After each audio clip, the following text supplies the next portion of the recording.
Welcome to EveryPhotoPro. I'm answering a comment that was made that I really wanted to make sure that I followed up on. And the reason why was because in there was basically 2 points that I agree with and also want to basically talk about.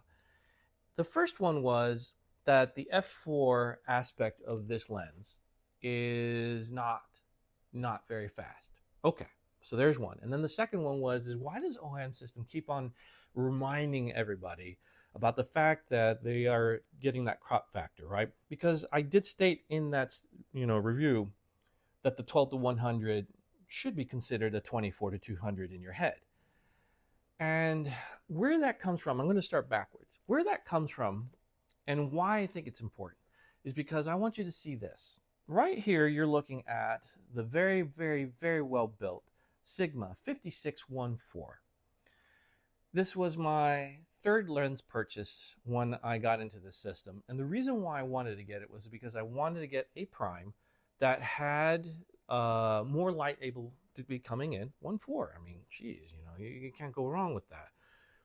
And when I bought it, I was still thinking it was 56. It did not dawn to me that I was getting 112. It did not hit me until I put it into the body and I looked through and I'm like, oh. And so now I have to be basically, 15 steps further for me to be able to take the same shot that I would have normally done on a 56 millimeter lens. And that's why I thought it was really important to bring up the fact that yes, it's 12 to 100, but the crop factor basically accounts and says, nope, that really means it's 24 to 200, which is still pretty darn awesome.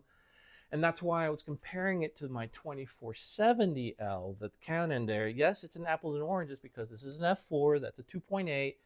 But here you have that lens, this lens, that's 24 to 200. Single constant f4. That's awesome. And that is something that's also important to bring up. So going back to the first statement. Yes, I don't think there's a human being who takes photography who's going to ever say, oh yes, f4 is absolutely fast. No.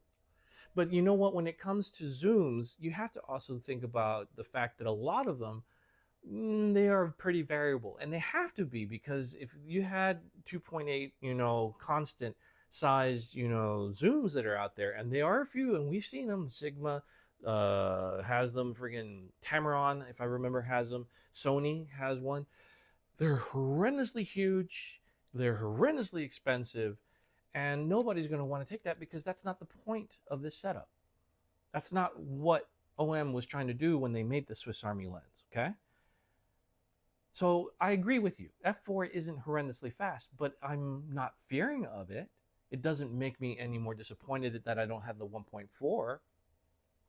With this one setup, I can go anywhere around the world, and I just have to account for the fact that I have to do a little bit of some shutter game and ISO game when I'm basically shooting at a lower light. I'm okay with that. I'm going to point out something to you too, and I'm sorry for going into the segue, but I have been able, without a tripod, to basically do all the shots that I need with this setup. Because of the IS inside of this lens and the IBIS of the body, I can go to 1/60th.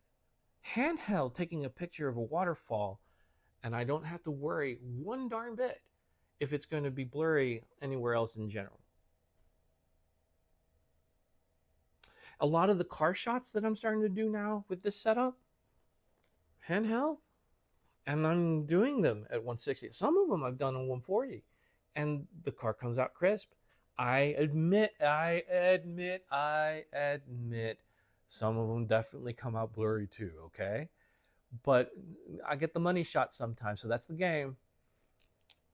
I'm not afraid of the f4 factor of this. The fact that it is an f4 constant lens actually sells it, because all the other brands that are out there, and that's why I brought them up, Sony and Nikkor, they make them variable. This is the only one that is an f4 constant, 12 to 100, 24 to 200, that's out there and has the pro capabilities that would make this thing an everywhere camera. And that's it. That's what I was trying to get at. I hope that helps answer you, all right? I want this channel to be one place where it's understood what's going on when it comes to the conversation.